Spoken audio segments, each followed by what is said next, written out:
Bene data bakundwa b'umwami Yesu Kristo, mwese abakurikira izi nyigisho tubahaye ikaze mu biganiro bya Saveur Divine. Ibi biganiro mu bitegurirwa n'abavugabutumwa bwiza batandukanye, akaba ari umuhamagaro ugendera ku ijambo ry'Imana byanditse mu gitabo cy'ubutumwa bwiza uko bwanditswe na Matayo ibice 24 umurongo wa 14. Kandi ubutumwa bwiza bw'ubwami buzigishwa mu isi yose ngo bube ubuhamya bwo guhamiriza amahanga yose, nibwo imperuka izahera ko ize. Ibi biganiro mubikurikira ku channel ya YouTube yitwa Saveur Divine. Tubifurije kugubwa neza. Imana Data ari nayo So ibaha umugisha.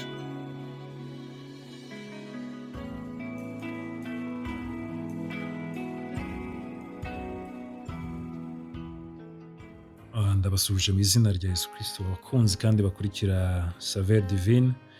Amazina yanjye ni Pasteur Placide. Tujye kuganira ijambo ry'Imana nanone nk'ibisanzwe nk'uko Imana yabihamagariye uyu murongo. Turaganira ku gitabo cya Yosuwa, ni igice cya mbere, umurongo waho wa 9 haravuga ngo mbese si jyewe ubigutegetse, nuko komera ushikame ntutinye kandi ntukuke umutima, kuko Uwiteka Imana yawe iri kumwe nawe aho uzajya hose. Amen.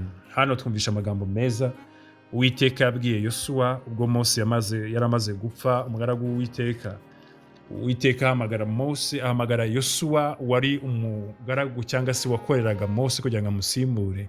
Uwiteka amubwira amagambo meza, amagambo atugaragariza gushikama, gukomera no kwemera umuhamagaro. Imana yacu nishimwe.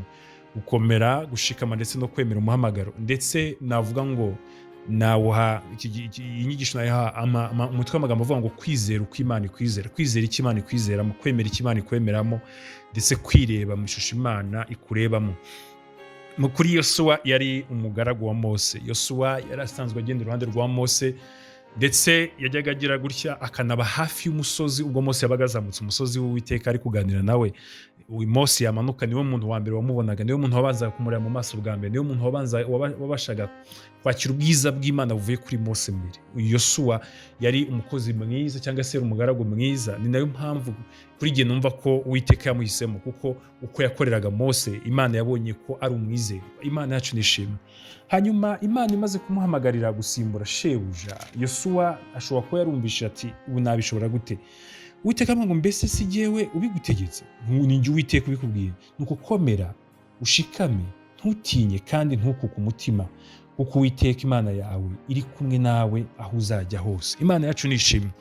Imana yabwiye Yosuwa ngo mbaye Imana yawe, ntago nkiri Imana ica muri Mose, ntago nkiri Imana uvugana nayo biciye muri Mose, ntago nkiri Imana uvugana nayo biciye ku wundi muntu, ahubwo ngiye kujya nkorana nawe, ngiye kujya mbana nawe, ngiye kujya ngendana nawe nkuko nabanaga na Mose, niko yamubwiye, niko tuzatubana. Aha ijambo ry'Imana riratwereka kimwe ne data, yakwereka ngo emera icyo Imana ikwemeramo. Imana niba yaraguhamagariye umuhamagaro wo gukora ikintu runaka, gikora ugikunze. Bibiliya avuga ngo ababikora babikunze nibo bazabigororerwa. Babandi bakunda gukorera Imana babikuye ku mutima nibo bazabihagororerwa. Imana yari byoroshye kiyamagara Yosuwa ikamwihorera ikamubwira ngo genda ukore gusa. Yabwiye ngo ni njyewe ubikubwiye, ni njyewe uvuganye nawe. Banza umenye niba waravuganye n'Imana, banza umenye nimba ibyo urimo biva ku mutima w'Imana. Ndashaka kukubwira ko kuvugana n'Imana ntabwo ari kuvugana n'abahanuzi, ahubwo ni ukumva icyo Imana igushaka. Hari ukuntu Imana turemye mu buryo butatu, turi mu buryo bw'umubiri n'umwuka n'ubugingo. Ibyo byose rero biduma tuhinduka abantu babasha kumva ibyo abantu bavuga, kuko abantu bavuga tubumva, tukabumvisha umubiri, ubugingo bugatuma dutekereza, umwuka ugatuma dukomerekana n'umwuka w'Imana. Kuko ijambo ry'Imana rivuga ngo Imana imaze kurema umuntu yamuhumekeyemo umwuka w'ubugingo, uwo muntu ahinduka ubugingo buzima. Imana yacu nishimye. Ako kandi ukumve neza, umuntu ahinduka ubugingo buzima, aba muzima, aba umuntu muzima, aba umuntu wuzuye, kuko afite umwuka w'Imana muri we. Umuntu ufite umwuka w'Imana ajya amenya icyo umwuka w'Imana avuga, ajya amenya icyo Imana ishaka. Igice cy'umwuka kiganira n'umwuka, igice cy'ubugingo kiganira n'ubugingo, igice cy'umubiri kiganira n'umubiri. Imana yacu nishimye. Niyo mpamvu na Bibiliya ivuga ngo abemera Imana ngo ntago abizera Yesu nk'umwami n'umukiza we yahinduye kuba abana b'Imana, ngo ntago babyawe n'ubushake bw'umugabo cyangwa umugore, babyawe n'Imana. Iyo umuntu yakiriye Kristo ahita ahinduka umwana w'Imana, akongera kugira imbaraga zo kumva icyo Imana ivugana nawe. Yosuwa rero Imana irangije amubwira ngo ndi kuvugana nawe ngo genda witinya, sijya ugutumye, si igihe wakoresheje Mose, ntabwo wabonye ukuntu nabanye na Mose, ntabwo wabonye ukuntu bambukije Yorodani, ntabwo wabonye ukuntu bambukije inyanja itukura, ntabwo wabonye ibyago byabaye muri Egiputa, ntabwo wabonye ukuntu marayika murimbuzi yaje akica abana b'imfura, ntabwo wajya ubona imikorere yanjye. Imana ishimwe.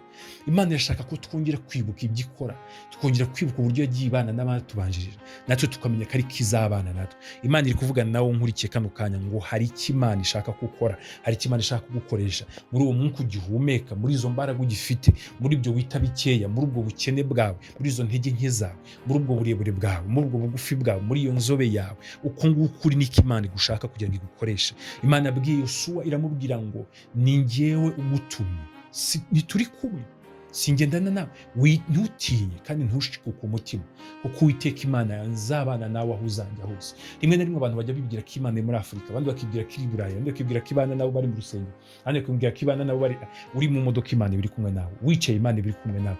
Umva neza kugendana n'Imana, kuko Bibiliya iravuga ngo nuko ngo imibiri yanyu ni insengero z'Uwiteka. Imana yacu nishimwe. Tugira aho duterana ariko tugendana urusengero, tugira aho tuganira ijambo ry'Imana ariko duhora tuganira n'Imana. Imana ibishaka kuganira nawe ibihe byose, Imana ibishaka gukorana nawe ibihe byose. Emera icyo Imana yaguhamagariye, hagarara ku cyo Imana igushakaho, gendera mu buryo Imana igushaka, vuga uko Imana igushaka, kuko watoranyijwe n'Imana. Imana ishimwe. Uwiteka arashaka kuhagarara muri ubwo buryo, Uwiteka arashaka kuhagarara muri icyo gihagararo, Uwiteka arashaka kugendera muri icyo gihagararo, uko nguko Imana igushaka aba ari kugenda. Imana ivuga ngo si jyewe ugutumye se, ni jye ugutumye. Uwiteka ni jye ugutumye, Imana ni jye ugutumye, waremye isi n'ijuru, ni jye ugutumye, nzabana nawe.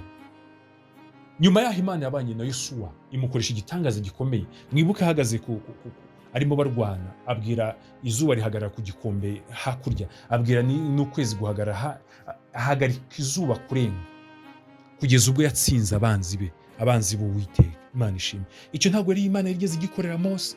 Nawe Imana irateganya kugukoresha ibyo itigeze ikoresha abandi. Ntukajye ureba ngo nintakora nka runaka, nintabwiriza nka runaka, nintasenga nka runaka, ninakora imirimo nk'iya runaka, ubwo sinzaba nkorera Imana. Ni byiza kugira icyitegererezo, ariko nanone ukamenya neza ko Imana igushaka uko igushaka, ukuri uko nguko Imana yakuremye. Buriya abantu njya nkunda kubabwira ngo uko Imana yakugizemo imbere muri wowe, wa wundi uri we niwe ishaka. Cyakora ntishaka icyaha, ishaka umuntu ukiranutse, ishaka wa muntu wuzuye. Iyo Imana yiguhamagaye, ntabwo ikubwira ngo hindura, ngo ntukavuge amagambo menshi. Irakubwira ngo hindura amagambo. Ntabwo ikubwira ngo hindura ngo ubwo wacecekaga ngo ujye uvuga cyane. Irakubwira ngo muri uko guceceka kwawe uri gutekereza iki, uri kugambira iki, ese ucecetse uri gupuraninga iki mu bwami bw'Imana, ucecetse uri kubaka iki mu bwami bw'Imana. Ni uwuhe musada wawe, cyangwa se ni irihe buye ryawe ku bwami bw'Imana? Ni iki uri gukora ku bwami bw'Imana? Aho ngaho uri gukora. Ntabwo Imana ikubwira ngo irukanka utari umwantirete, yakubwira ngo wowe niba uri umuririmbyi ririmba. Ntabwo Imana igushaka kugira ngo uhinduke runaka kugira ngo igukoreshe, ishaka kugukoresha uko nguko uri, uko uhagaze, igihagararo uhagazemo, aho ngaho uko ugenda, uko uvuga, uko ukora, uko utekereza. Ishaka ngo havemo icyaha, igutsindishirize ku bigutsinda by'ibyaha, nirangiza igukoreshe nk'uko igukoresha. Imana yacu nishimwe.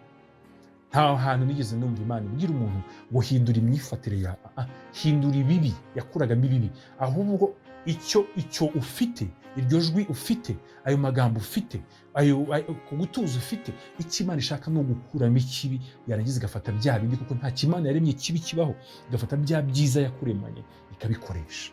Imana yacu ntihabwe icyubahiro. Yambwiye ngo Yosuwa, ndagushaka nka Yosuwa, ntabwo ngushaka nka Mose. Ndagushaka nka Yosuwa, ntabwo ngushaka nka Kalebu.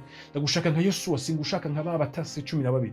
Ndashaka kuyobora ubwoko bwanjye, kandi kuyobora biri muri wowe. Imana ishimwe. Kuyobora ni wowe nshaka kuyobora, ni wowe mpisemo, ni wowe ntoranyije. Haleluya. Niko Imana yavuganye nawe. Iravuga ngo ni njyewe ugutumye, nzagendana nawe aho uzajya hose. Hari indirimbo yitwa mu gihe cyo gusenga. Hari ahantu tugiye tuvuga ngo uko aho tujya hose, gusenga kwacu kugera ku Mana Data. Ngo ndetse n'umwana muto uzi gusenga Imana ntazagira ubwoba, ahubwo azafashwa no gusenga. Imana ishimwe. Uyu mwana muto bavuga ni ntabwo ari umwana mutoya mu myaka, nawe birashoboka, ariko n'umwana mutoya bamwe bavuga ngo ni bato mu gakiza. Iyo azi gusenga ntabwo ubwoba bumufata, gusenga kuramufasha, kumvira Imana kuragufasha. Ubundi nta cyaha gikomeye kibaho ko kwanga gukora icyo Imana yagushyiriye ku isi, ko guhinyuza ubushake bw'Imana, ko guhinyuza icyo Imana ikwemeramo, nko kutakira ko Imana yivuze ngo yewe haguruka. Imana yabwiye umugaragu wayo ni Gideon avuga ngo genda uko imbaraga zawe zingana. Ntabwo Uwiteka aba ashaka kugira ngo agukoreshe mu buryo ngo bwa bundi bw'abandi. Niyo mpamvu usanga abantu benshi batagikora ibyo Imana bahamagariye, kuko yumva ko azakora ibyo Imana yamuhamagariye naba abasha gukora nka runaka, kandi uwo runaka arahari, uwo Imana yaramuremye yamushyizeho. Ntabwo Imana yaturemeye kuba barukurikira izindi, ahubwo yaturemeye kuba abami n'abatambyi mu bwami bwayo, guhagarara mu muhamagaro wawe ukawukora neza, guhagarara ku cyo Imana igutekerezaho ukagikora neza, kandi ukagikora mu buryo buri bwiza cyane ubasha gukora. Ubundi nta kindi kintu Imana iba ishaka kumenya, ishaka ngo bya bindi yakuremye ubikore mu buryo bwiza ubasha. Niba uri umuntu uzi kuvuga amagambo meza, bwira abantu amagambo meza. Niba uri umuntu uzi gutanga urukundo, tanga urukundo. Icyo ni cyo Imana yaguhamagariye, ni nacyo kiguhesha agaciro mu bwami bw'Imana, ni nacyo gitumye ugihumeka, ni nacyo gitumye ukigenda, ni nacyo gitumye ugihagarara, ni nacyo gitumye ukibasha kuzamura ijwi rikawe, ni nacyo gitumye ujya mu kazi, ni nacyo gitumye ukibasha gukora ibyo ngibyo ukora, gukora kiko Imana ikikubonamo umumaro. Ntagire ikiguca intege, ntagire ikikubeshya, ntagire ikigusubiza inyuma, ntihagire ikigutera ubwibone, ahubwo ukora icyo Imana nk'uko Imana yakiguhaye kugikora. Imana yo mu ijuru iguhe umugisha. Yari Pastor Placide, ndagira ngo nkubwire ngo uko Uwiteka gushaka aba ari kuhagarara. Wowe wizere icyo Imana yakuvuzeho gusa, wizere icyo Imana igutekerezaho gusa, kandi kiri muri wowe mu mutima wawe. Iyo ubushake bw'Imana buri muri wowe mu mutima wawe, ntujye kubushakira ku bandi bantu, buri kuri wowe. Shalom, Imana iguhe umugisha, kandi Imana ikomeze kukwishimira. Amen.